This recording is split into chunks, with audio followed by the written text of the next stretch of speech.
महालक्ष्मीष्टकम्। इन्द्र उवाच नमस्तेस्तु महामाये श्रीपीठे सुरपूजिते शङ्खचक्र गदाहस्ते महालक्ष्मी नमोऽस्तुते।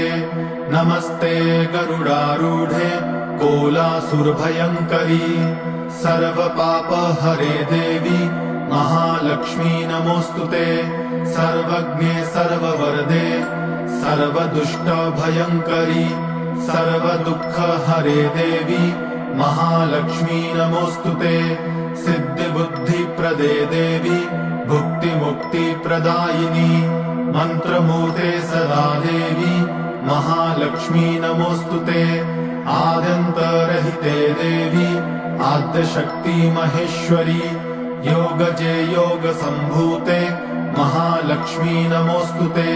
स्थूलसूक्ष्म महारौद्रे महाशक्ति महोदरे महापापहरे देवी महालक्ष्मी नमोऽस्तुते। पद्मासनस्थिते देवी परब्रह्म स्वरूपिणी परमेशी जगन्मातर् महालक्ष्मी नमोऽस्तुते। श्वेताम्बरधरे देवी नानालङ्कारभूषिते जगत्स्थिते जगन्मातर् महालक्ष्मी नमोऽस्तुते।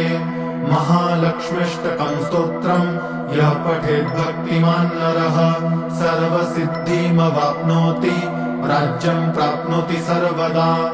एककाले पठे नित्यं महापापविनाशनम् द्विकालं यः पठे नित्यं धनधान्यसमन्वितः त्रिकालं यः पठे नित्यं महाशत्रुविनाशनम्।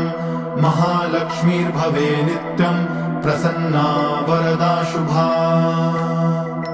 इति इन्द्रकृतं महालक्ष्मीष्टकं सम्पूर्णम्।